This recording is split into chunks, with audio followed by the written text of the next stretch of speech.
I'm Matt McClure, and this is Currents.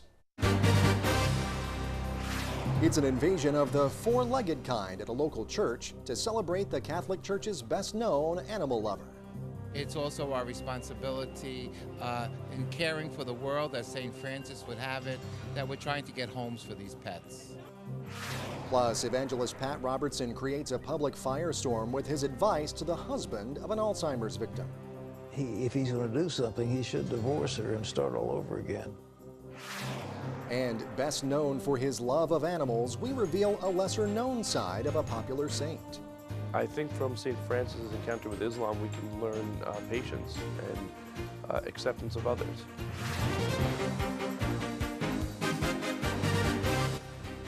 Good evening. Thanks so much for joining us tonight. The American Humane Association has given out an award for some heroic action on September 11th. And the recipient? A dog. A dog named Roselle, as a matter of fact. She was a guide dog, and she was posthumously named the top American hero dog at the first American Humane Association Hero Dog Awards this past weekend. Roselle guided her blind master down 78 flights of stairs in the World Trade Center following the 9/11 attacks.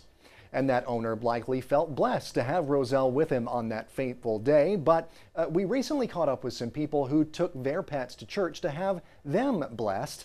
That happened this past weekend as well. Yes, it is that time of year again. Today, in fact, is the feast day of St. Francis of Assisi, the patron saint of animals. And St. Edmund's Parish in Sheepshead Bay was one of many local parishes that continued the tradition of blessing and rescuing the four-legged, two-legged, and the even legless among us. We're celebrating the Feast of St. Francis here at St. Edmund's Parish. We also believe that not only do we bless the animals and their caretakers, but we're also concerned about all those animals who don't have homes. So we invite the truck here for rescue and pet adoption. We feel that it's also our responsibility in caring for the world, as St. Francis would have it, that we're trying to get homes for these pets. The Lord and all the saints are like watching over the animals, you know? Well, they watch over even the ones that doesn't get blessed, but it's a way of mingling and stuff like that and seeing other people, you know? This is Chico, and we're from Brooklyn, and I bring him every year to the blessing of the animals and along with my friends.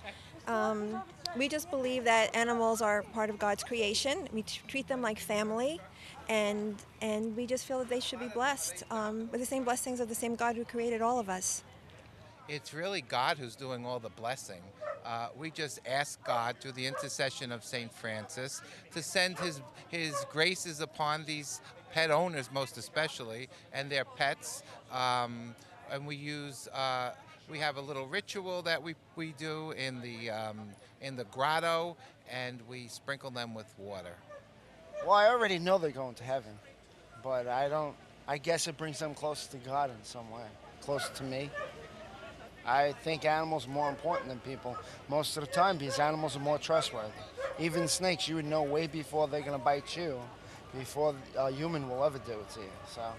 Yeah. Well, this is Zizi. She's a 3-year-old Maltipoo, and we are not Catholic. We are Jewish, but we came here today because in the Jewish faith, there is no blessing of the animals, and I just felt it was important to have her blessed, just so she has a little extra help throughout the year. We have combined blessing of the animals and pet adoption only in the past 2 years. It was something that came to me because there's so many pets out there, there's so many animals who've been cast out, who have nobody, and probably if we don't do something like this, they're going to be euthanized. And this gives them a second chance. And these organizations, Canine Castle, Sean Casey, 2 great organizations, and they give these animals a second chance. 99% of the animals that you see here on this truck, we get out of kill shelters, and we take the most unadoptable, the sickly. We take the ones that we definitely know are going to be euthanized, and we get them vetted, we get them healthy, and we get them homes. I hope that people leave here today with a sense of happiness that their animals are in loving, caring homes, and I hope that they spread the word about our rescue and our mission to find homes for the animals that are not as fortunate as theirs. I could take them all home. I tell you, all my life, I love animals. All my life I've had cats, I've had dogs. I don't know about the snake, though. I kind of draw the line before Snakeville, I guess. Anyway, stay with us. There's much more currents ahead. Will a church that fell on 9/11 rise again at a new location? We'll have that and the rest of the day's headlines next.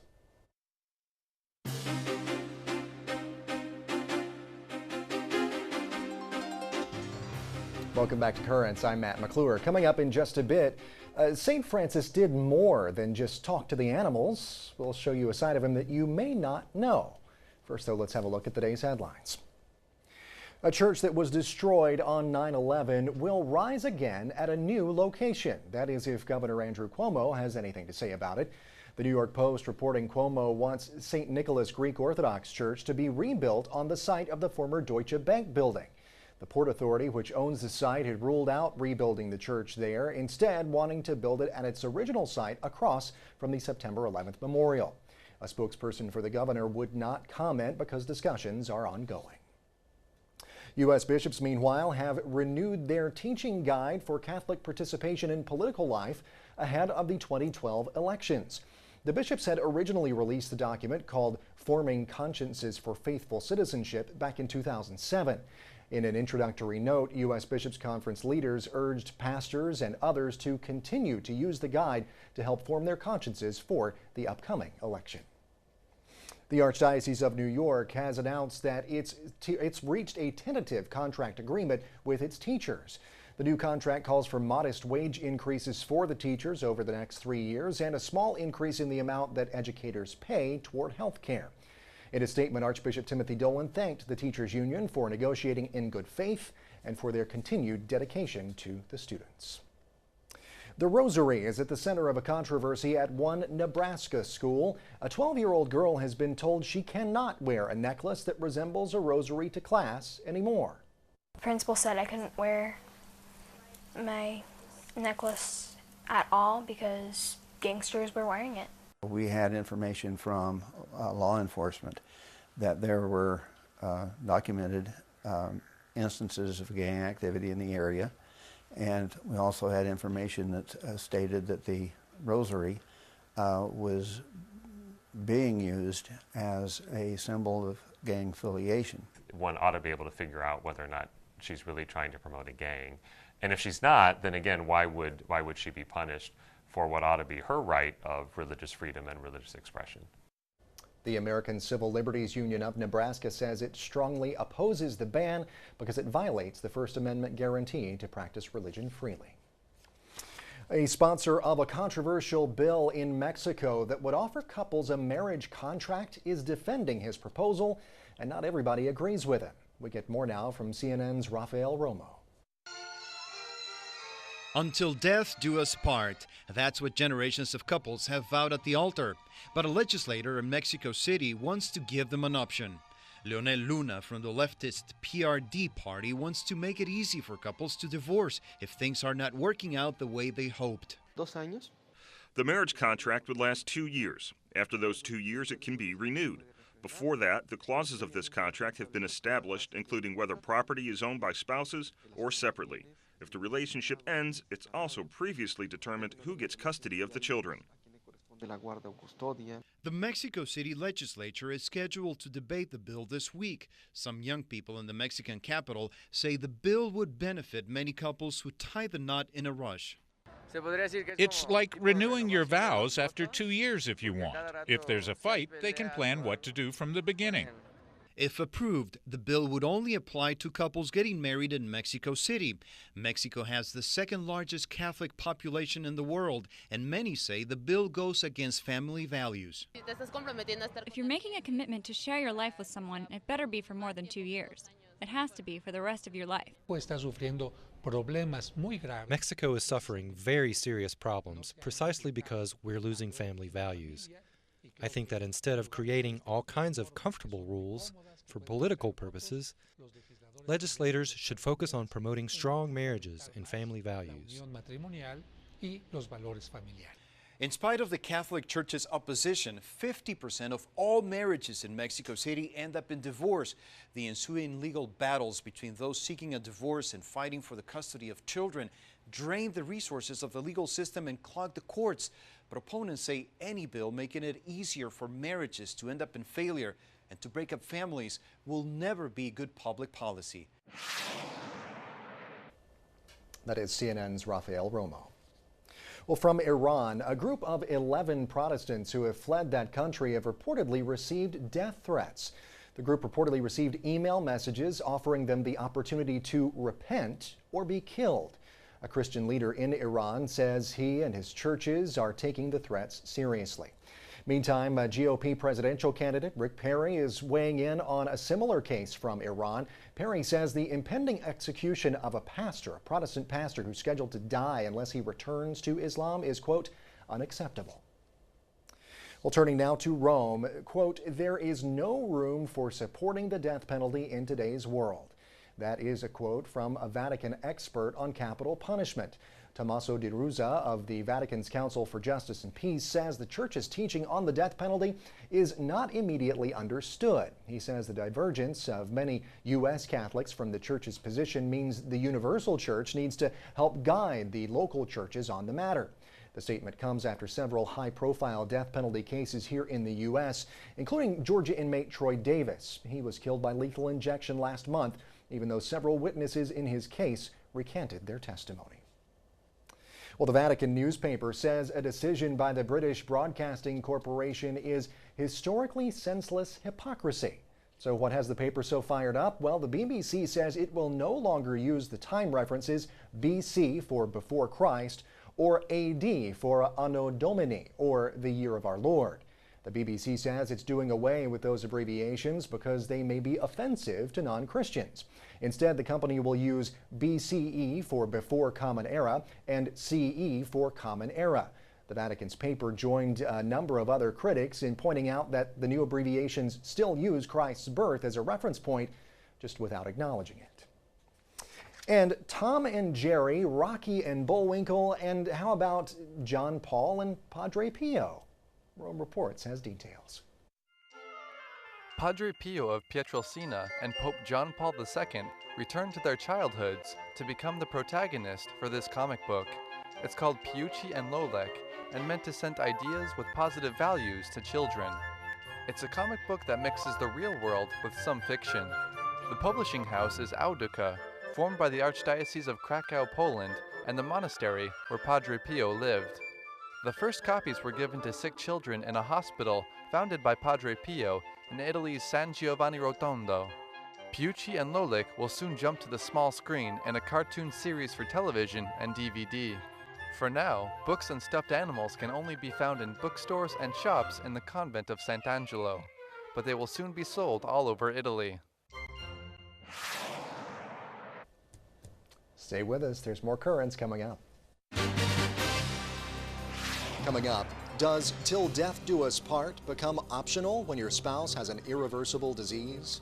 You say, till death do us part, this is the kind of death, so that's what he's saying.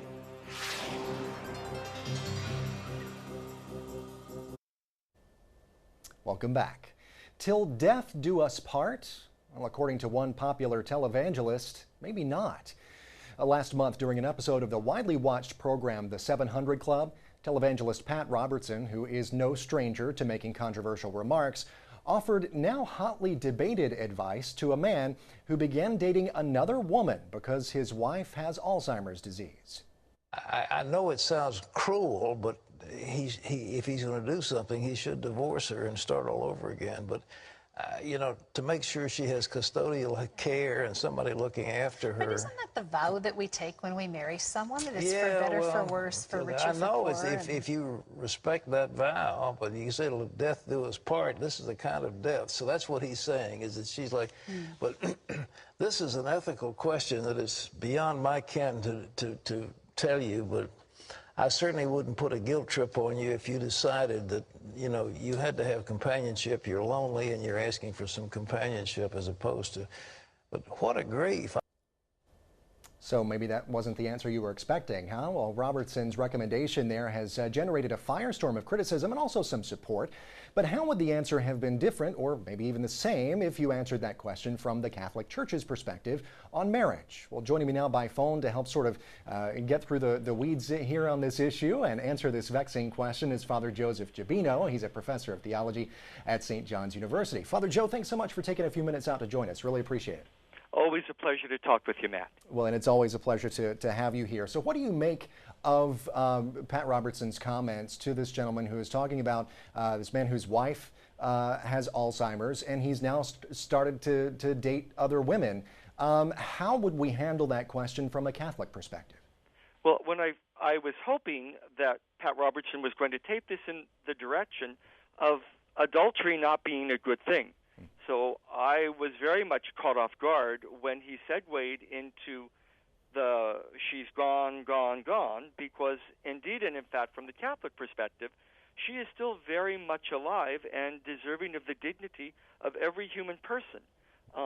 She may be gone in terms of some mental faculty, but she is still very much present in reality to us in body and in soul. So from our Catholic perspective, we would say that the bond of husband and wife reflects from Scripture the love of God for his people Israel, and then from the New Testament, Christ's love for the church. And in that sense, God never abandoned his people, no matter how faithless, or how they strayed. And likewise, Christ will never abandon the church. And therefore, husbands and wives are joined in a covenant that can never be broken, and it reflects our baptismal covenant and the dignity of every sacrament that we've received. And as part of his explanation as to why he said what he said, Pat Robertson there, as our viewers just saw, said that Alzheimer's was a kind of death. But I hear you saying that she is still very much alive. This woman is very much alive from a Catholic perspective and a Catholic understanding of how these things work. Why is that? Why is it, I guess, maybe not a kind of death in the situation that she's in now? Well, death is actually very clinical. One is defined as being dead when all brain activity has ceased. So this woman may have very limited brain activity, cognitively speaking, but she is far from dead in that clinical sense.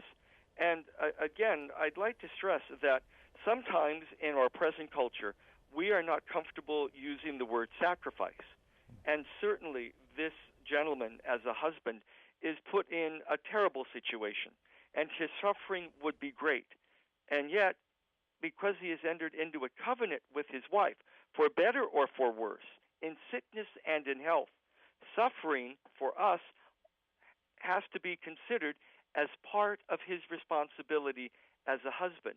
So as difficult as it may sound, his role is to love his wife, to pray for and with her, and to suffer with her.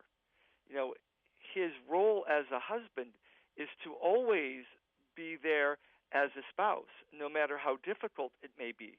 And in our current culture, we are not often comfortable with stressing the fact that in marriage, there is the good times and there are the difficult times, and that marriage is a sacrament. And because it is a sacrament, it unites us to Christ. And part of the effect of every sacrament takes its meaning and efficacy from Christ on his cross. Christ was willing to suffer for his spouse, our church. In sickness and in health, it's more than just a few words thrown out there, But as part of his, I guess, well, he didn't really walk this back at all. But a few days later, Pat Robertson did take to his show once again to sort of, I guess, try and clarify what he had previously said. And part of that was saying that his advice was not meant for general use, but was for the specific question that was asked. He said, he's saying that adultery is not a good thing. This is quoting from him now. And he said, quote, "You might as well straighten your life out, and the only way to do it is kind of get your affair with your wife in order." He said, "I was not giving advice to the whole world, nor was I counseling anybody to be unscriptural or to leave their spouse. Do you think that that sort of explanation, not exactly walking it back, but that sort of explanation that, oh, well, this is just, for this one particular individual, do you think that really kind of makes sense at all? Well, again, he used an unfortunate choice of words when he said to straighten his house out, because that also opens the door then. If this gentleman were to believe that his wife is in a form dead, and she, as Mr. Robertson said, is gone, then it opens the door for euthanasia. Well, why not just then help her or assist her in that process of physically dying? And that is a position that the church will never support. And it was unfortunate because I could see in the minds of some, straightening his house out would mean just as easily participating in euthanasia as it would be in divorcing her or committing adultery. It opens all kind of doors. That was one avenue that my mind hadn't gone down. But you're very right. I mean, I would kind of open that door as well. But we're just out of time. Father Joe Giubino with St. John's University. We thank you so much for taking time to kind of talk to us and help us see through see the forest and the trees. Really thank you very much for inviting me on, Matt. Thank you so much, Father Joe. Always great to have you here. Thank you. We'll stay tuned. There's much more Currents coming up. When we return, it was a meeting of the minds and cultures as a saint encounters a sultan. Francis was a holy man, he was a pious man, he loved animals, he loved nature. He was also a perceptive critic of the problems of his own time.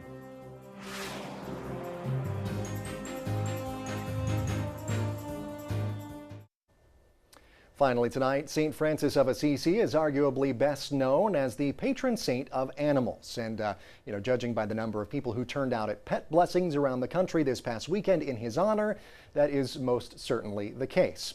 Now, while it may be a lesser known fact, St. Francis is also a man who worked ceaselessly for peace. Back in May, during the heated debate that was taking place over the construction of an Islamic center near Ground Zero, Paul Moses, the author of The Saint and the Sultan, held a talk at Most Precious Blood Church right here in Brooklyn to shed some light on the then future saint's peaceful encounter with Islam. People are here today to hear Paul Moses talk about St. Francis of Assisi and his interactions with Islam. I think the average Catholic would describe St. Francis of Assisi as somebody who played with animals, a little mystical almost. I became very curious about Francis's encounter with Islam after 9/11. I thought that we really need to understand a little bit better how to relate to Islam, and I felt that St. Francis showed a way to do that at a very bad time in history during the Crusades. I think telling the story of St. Francis and Islam is critical to tell now in our country because of the problems that are going on internally in our country. We have, people are taking sides. There's a mosque being built in Manhattan. People don't know if that's okay, and people get very sensitive about it. And I think the way St. Francis approached it, it was different than the Crusaders at the time. St. Francis approached dealing with Islam with peace and love and trying to work things out. He didn't go with the sword. Francis was a holy man, he was a pious man, he loved animals, he loved nature. He was also a perceptive critic of the problems of his own time. And I think that when he went to the Sultan, he was trying to shock people in the Christian army. You're in the midst of peace negotiations. You can talk to these people. Look, I went in there. I'm back. I survived. So I think that was another way of his giving example. Something he did all through his life. He loved to arrange scenes that would shock people into loving each other. I think from St. Francis's encounter with Islam, we can learn patience and acceptance of others, and that through prayer we can come to find a common good in one another. I think today what we can learn, first of all, is not to demonize what we don't really know that much about. Francis didn't know that much about Islam. He was taking a chance in what he did, but he found out that the Sultan was a very humane and respectful person. So I think the first step is not to demonize others. He came back and he rewrote the rule. It's like the code of conduct that a religious order uses.